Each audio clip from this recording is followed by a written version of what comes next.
Halo teman-teman, selamat pagi. Bertemu kembali dengan saya Bu Grace. Kali ini kita akan belajar interaksi antar perangkat komputer lanjutan, yaitu bagian ketiga.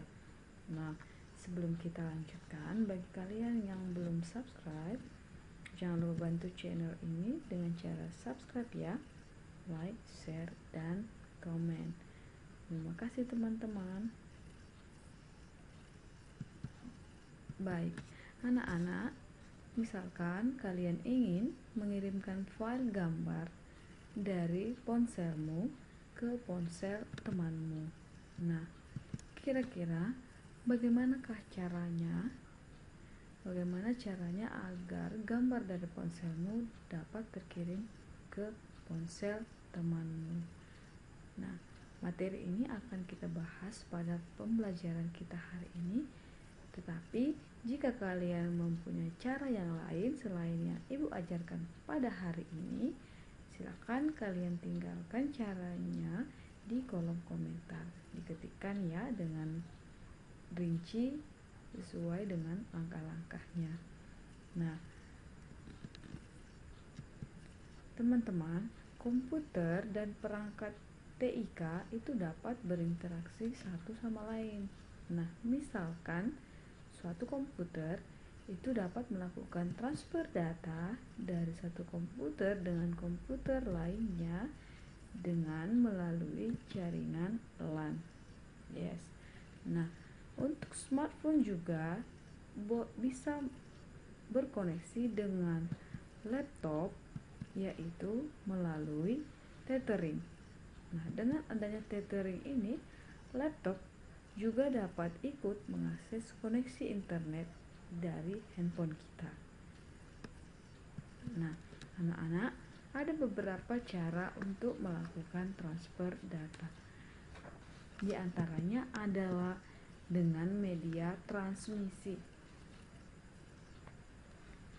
Nah, media transmisi ini dibagi menjadi dua. Yang pertama adalah media guide, yaitu menggunakan sistem kabel. Contoh kabel untuk media transmisi ini adalah kabel UTP, STP, koaksial, dan serat optik. Nah, apa itu kabel UTP ataupun kabel STP? Nah, jenis kabel ini dikenal dengan nama twisted pair. Nah, twisted pair ini terdiri dari dua konduktor yang digabungkan untuk mengurangi atau meniadakan interferensi elektromagnetik. Ya, kedua jenis kabel itu adalah kabel UTP dan kabel STP. Nah, untuk kabel STP itu dapat kita perhatikan, dia memiliki selimut lebih tahan terhadap gangguan yang disebabkan posisi kabel yang tertekuk. Sedangkan untuk kabel UTP tidak memiliki selimut. Jadi kabel UTP ini lebih mudah dipasang. Ukurannya lebih kecil, harganya juga lebih murah. Tetapi ingat ya anak-anak, kabel UTP itu sangat rentan dengan efek interferensi elektromagnetik yang berasal dari media di sekelilingnya. Oke, itulah dia kabel twisted pair, kabel UTP dan STP. Mari kita lihat kabel koaksial. Nah, jenis kabel ini menggunakan dua konduktor. Kabel koaksial dapat dijalankan tanpa banyak membutuhkan bantuan repeater, sehingga penguat untuk komunikasi lebih jauh dibandingkan dengan kabel STP dan UTP.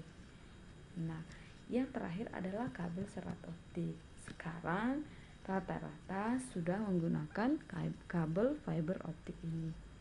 Nah, serat optik terbuat dari kaca atau plastik yang mentransmisikan sinyal cahaya dari suatu tempat ke tempat lainnya. Nah, serat optik ini sangatlah tahan terhadap interferensi elektromagnetik dan dapat bekerja dalam kecepatan tinggi. Nah, itulah alasannya anak-anak kenapa kabel fiber ini sekarang lebih populer dibandingkan kedua kabel yang pertama tadi. Nah, apa keuntungan dari penggunaan kabel serat optik ini? Nah, yang pertama dia membutuhkan sedikit tenaga. Dan yang kedua, dia dapat menjangkau jarak yang lebih jauh. Bentuknya lebih ramping dan kapasitas transmisinya lebih besar. Oke anak-anak, itulah tadi media transmisi yang pertama, yaitu menggunakan sistem kabel yang dikenal dengan guide. Mari kita lihat media transmisi yang kedua adalah unguided. Media transmisi ini menggunakan gelombang elektromagnetik tanpa menggunakan konduktor fisik. Jadi tanpa menggunakan kabel. Nah, apa yang digunakan? Yang digunakannya adalah wireless network. Oke, ini adalah cara transfer data yang pertama. Mari kita lihat cara transfer data yang kedua, yaitu tethering koneksi internet dari smartphone ke PC atau laptop. Yang pertama itu melalui hotspot. Ya, pasti kalian sudah biasa melakukan hal ini ya. Nah, caranya adalah Ibu sudah memberikan di sini langkah-langkahnya. Nanti silakan kalian baca sendiri. Nah, Ibu juga sudah mempraktekkan langsung ke langkah-langkahnya. Begini langkah-langkahnya. Simak ya. Nah, kita buka handphone, kita atur dulu di handphone. Pengaturan yang pertama adalah kita klik setting pada handphone atau setelan ya. Nah, kemudian kita pilih bagian yes hotspot. Nah, kita aktifkan hotspotnya. Nah, setelah hotspot kita aktif, nah sekarang kita masuk ke pengaturan di laptop kita. Nah, apa yang harus kita lakukan? Kita pilih simbol ataupun icon WiFi pada handphone kita, biasanya di sudut kanan bawah. Kemudian kita cari nama dari hotspot di handphone kita tadi. Nah, kebetulan nama hotspot punya Ibu adalah Grace SPY. Nah, itu kita pilih. Kemudian setelah itu kita masukkan sandi. Nah, dari mana kita dapatkan sandinya? Kita dapat dari handphone di pengaturan hotspotnya. Nah, setelah selesai sandi kita dimasukkan dengan benar ya. Kemudian di next kan.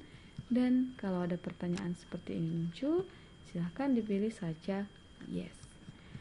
Oke, jika berhasil maka koneksi akan menandakan adanya internet akses. Oke, mudah ya anak-anak Ibu ya. Udah dong. Nah, sekarang kita lanjutkan cara pengiriman data yang berikutnya adalah melalui Bluetooth. Ya, ini juga sangat familiar bagi kita ya. Nah, Ibu juga sudah memberikan di sini langkah-langkahnya dalam bentuk kalimat. Silakan nanti kalian baca.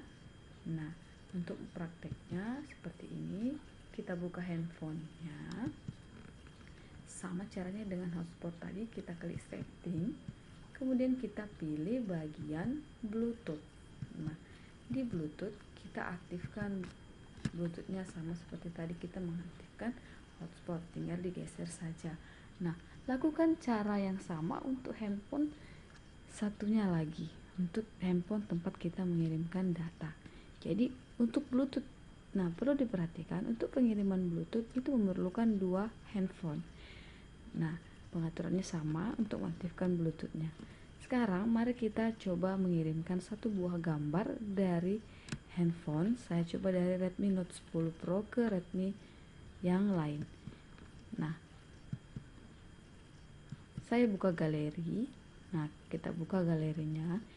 Kemudian kita pilih gambar yang akan kita kirimkan ke handphone satunya lagi. Nah, teman-teman perlu diingat, untuk pengiriman dengan Bluetooth kalian tidak perlu mengakses internet, tidak perlu menghidupkan internet. Jadi ini sangat membantu kita mengirim data tanpa adanya jasa internet. Nah, setelah itu kita pilih pengiriman melalui Bluetooth.